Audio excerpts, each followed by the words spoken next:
todos reunidos no mesmo lugar. A paz do Senhor Jesus. Estamos aqui para mais uma leitura. Estamos progredindo, né? Estamos caminhando passo a passo, capítulo a capítulo. Hoje nós vamos então fazer a leitura do capítulo de número 11. Eu quero parabenizar você que está até aqui, né? Cumprindo. Eu sei que não é fácil muitas vezes, mas você chegou até aqui. Por isso eu quero pedir ao Senhor que te dê graça, que te dê força, que te dê disposição e que você não venha desistir, né? Porque nós sabemos que ainda temos um longo caminho, né?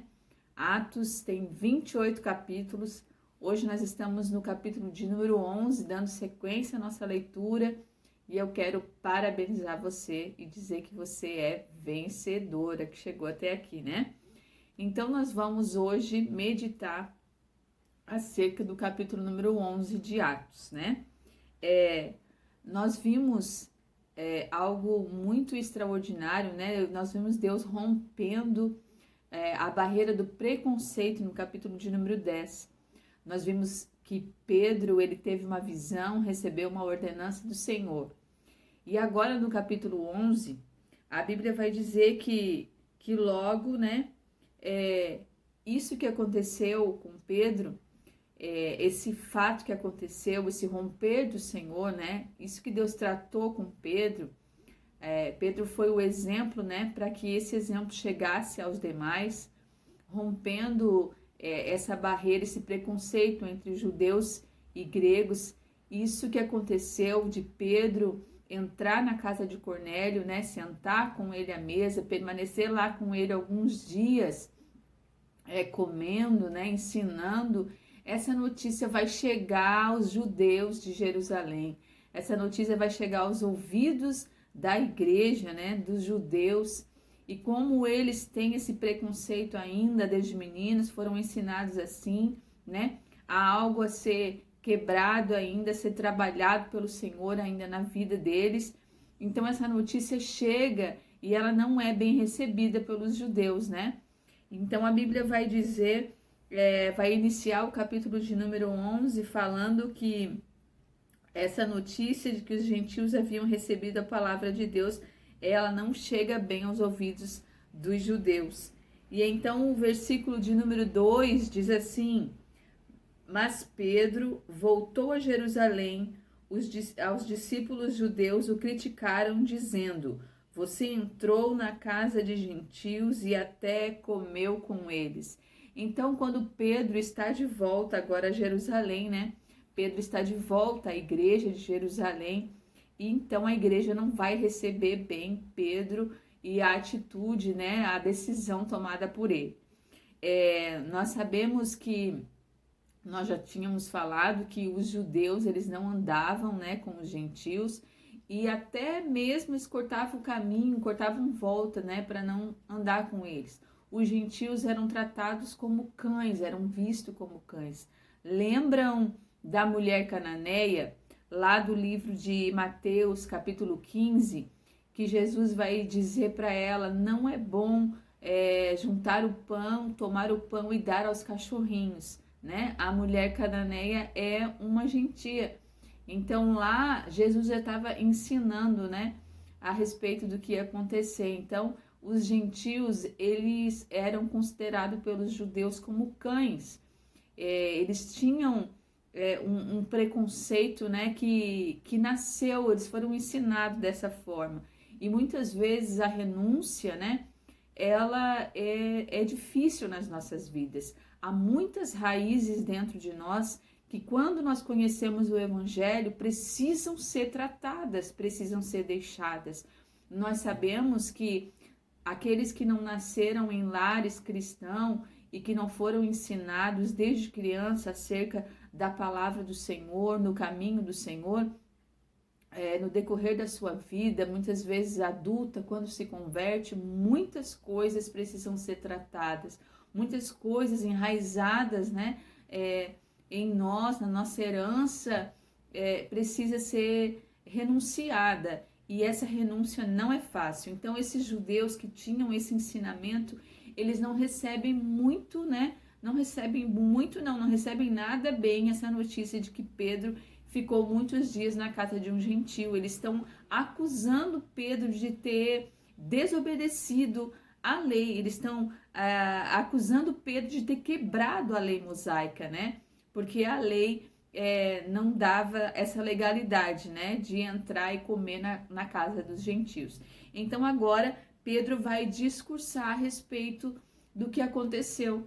Pedro, lembram que eu falei no capítulo 10 que Pedro levou com ele ia ser visto, né, ele sabia, ele era judeu, conhecedor da lei mosaica, então ele sabia que ele estaria rompendo, à vista dos judeus, ele estaria rompendo, né, desobedecendo a lei. Então, para isso, lembram que eu disse que ele levou testemunhas com ele, porque ele ia ser visto andando com os gentios publicamente. Ele levou, então, irmãos judeus com ele, para que fossem testemunha do que ia ser realizado, do que ia acontecer, né? Então, ele agora, essas testemunhas, elas vão voltar, esses homens judeus voltam com ele para Jerusalém e ele começa também. Agora ele tem esses homens, né, para discursar também a favor dele e contar o que aconteceu.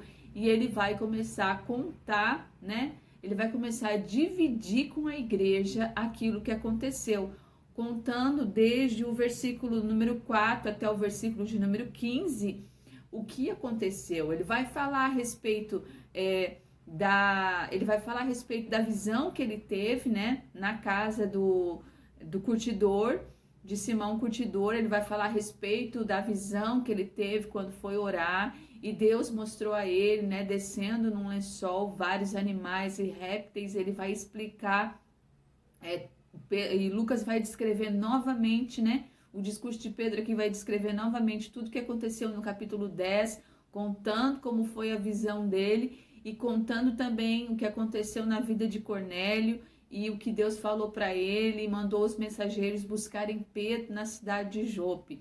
Então ele vai contar isso, e finalizando o seu discurso, né, finalizando a sua defesa, ele vai falar a respeito da descida do Espírito Santo. Ele vai descrever todo o percurso da história dele, tudo que aconteceu desde a casa, do que aconteceu na casa do curtidor, de Simão o Curtidor, até a chegada dele na casa de Cornélio, né? E o ensinamento dele, e quando ele impôs as mãos sobre aquele povo gentil, né?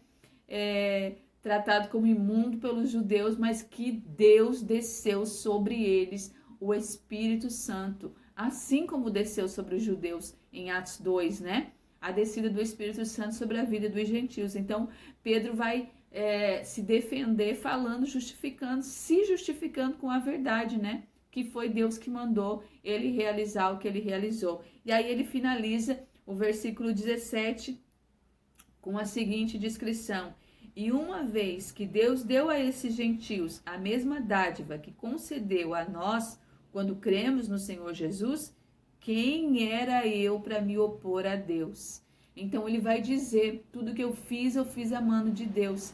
E uma vez que Deus derramou sobre os gentios o Espírito Santo, quem sou eu para condenar, para tratar como imundo esse povo, né? Que o Senhor recebeu como seu. Então Pedro vai se justificar dizendo exatamente o que aconteceu, né? Que foi uma ordem do Senhor Jesus. E então esse povo vai entender, né? E vai renunciar às suas raízes, vai renunciar àquilo que outrora eles acreditavam e condenavam. E então terão que receber, porque eles também têm o Espírito de Deus sobre suas vidas. Então eles vão reconhecer o agir de Deus. O Espírito vai testificar, como diz a palavra. Quando nós somos de Deus e temos o Espírito Santo, a Bíblia diz que nós temos o Espírito de Deus e é Ele que nos ensina. E a igreja tem esse Espírito, tem o Espírito de Deus sobre eles. E esse Espírito vai testificar com o Espírito de Pedro que está falando e com o Espírito Santo que desceu sobre a vida dos gentios, e eles vão crer que a salvação veio também para os gentios. E então eles vão dizer a Pedro, né, novamente, no versículo de número 8, ao ouvirem tudo que Pedro discursou, eles pararam e de se levantar contra Pedro, de se opor, e começaram a louvar a Deus e disseram: vemos que Deus deu aos gentios o mesmo privilégio de se arrepender e de receber a vida eterna. Então eles compreendem o que acontece, que a igreja, que antes estava condenando a atitude de Pedro, né? Eles conseguem discernir isso que eu venho falando, né? Desde o início, que nós temos que ter nas nossas vidas, né? O discernimento, o dom de discernir o que é de Deus e o que não é. O dom de discernir quando as coisas elas vêm pela manifestação do Espírito Santo e quando elas não vêm, quando elas vêm para nos enganar. Então, o que acontece aqui é que a igreja vai discernir, né? Que realmente foi de Deus, que realmente Pedro, ele se lançou a obedecer à voz do Senhor. E eles vão entender, então, que Deus também estendeu a salvação aos judeus. Que os judeus vão entender que Deus também estendeu a salvação aos gentios. Encerrada esta fase, né, esclarecido as acusações dos judeus à vida de Pedro, as atitudes de Pedro, o versículo 19 agora, ele nos lança, nos transporta para outra situação. Vai dizer que enquanto isso, né, enquanto acontecia isso em Jerusalém, então, em outro lugar acontecia que os discípulos, aqueles que haviam sido dispersos através daquela grande perseguição que se deu através da morte de Estevão, aquelas pessoas que se dispersaram, elas vão chegar a algumas cidades, né? Inclusive a Antioquia, e vão começar a pregar a palavra do Senhor. Uns, talvez enraizados ainda nesse preconceito, eles vão pregar apenas aos judeus, mas outros também vão pregar aos gentios. E aí vai se dando um crescimento, né? Vai se dando um crescimento da igreja. A igreja, ela vai crescendo entre os gentios em Antioquia. E esse crescimento, né, vai sendo visto pela igreja de Jerusalém a ponto de eles enviarem Barnabé.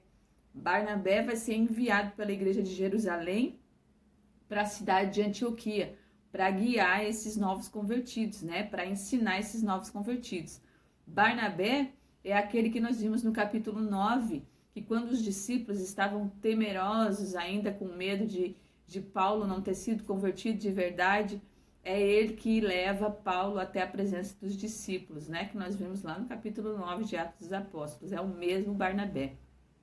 Barnabé é um homem cheio de fé, cheio do Espírito Santo, um homem bom, que vendeu todas as suas posses, né? Todos os seus bens, e entregou à igreja do Senhor. Nós vimos, se eu não me engano, no final do capítulo 4 de Atos dos Apóstolos, essa referência, que Barnabé vende todas as suas propriedades, os seus bens, e lança aos pés dos apóstolos. Então ele entregou os seus bens à igreja de Jerusalém. Esse é um homem bondoso, né, respeitado, que vai ser enviado, né? Ele é um homem que não possui preconceitos, é a pessoa certa, né?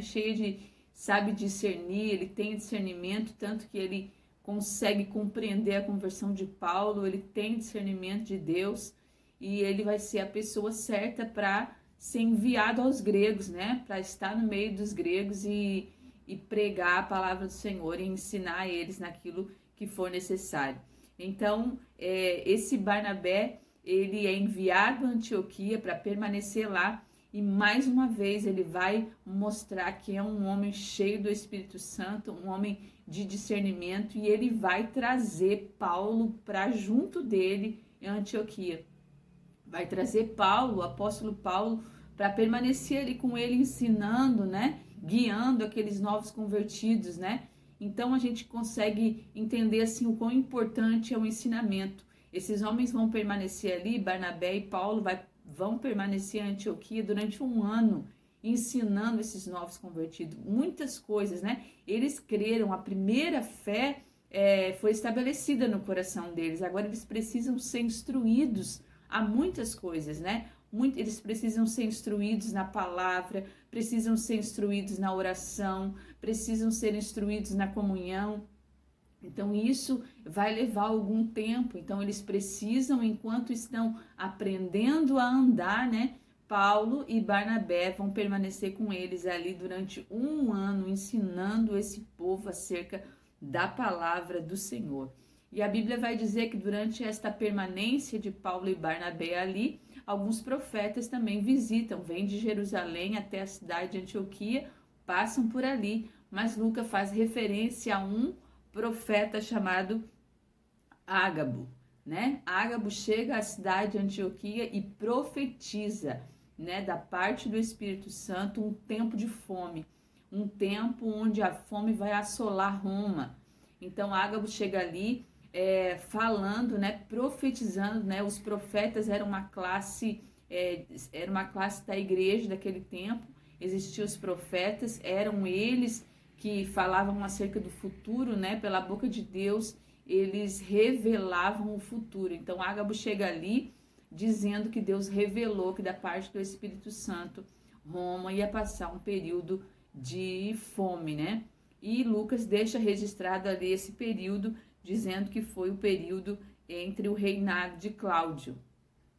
E então a Bíblia vai dizer no versículo 29 que os discípulos, né, que a igreja de Antioquia, ela vai se reunir, ela vai agora traçar uma estratégia, né, para que esta fome ela seja cuidada. A igreja de Antioquia, eles decidiram enviar uma ajuda aos irmãos da igreja de Jerusalém. Então eles vão arrecadar, de acordo com as suas possibilidades, eles vão fazer um mutirão, arrecadar algumas coisas, arrecadar segundo as suas possibilidades para atender as necessidades da igreja de Jerusalém, né? Aqui a gente vê a necessidade não de apenas cuidar da alma da igreja, mas de cuidar também do corpo, né? Do corpo físico, né? A igreja se preocupava com o espiritual, mas também se preocupava com o material bem-estar dos irmãos. E não importava, né? Naquela época não tinha essa divisão de placa. Sabiam-se que todos eram irmãos. Desde que eles receberam o evangelho no seu coração, eles eram recebidos, né, e vistos como irmãos, um só corpo. Então a igreja de Antioquia, ela se reuniu dentro das suas possibilidades para ajudar a igreja de Jerusalém, que estava passando por um período de dificuldade anunciado por Senhor. O Senhor sempre vai, né, nos advertir da luta para que nós possamos nos revestir de oração, de santidade, né, para que nós possamos nos revestir para resistir os dias maus. Que o Senhor te abençoe, abençoe sua vida, que você possa ter entendimento que a palavra de Deus e o discernimento do Senhor, assim como chegou à igreja de Jerusalém, assim como chegou aos judeus, assim como estava na vida de Barnabé, chegue sobre a nossa, sobre a minha, sobre a sua, em nome de Jesus.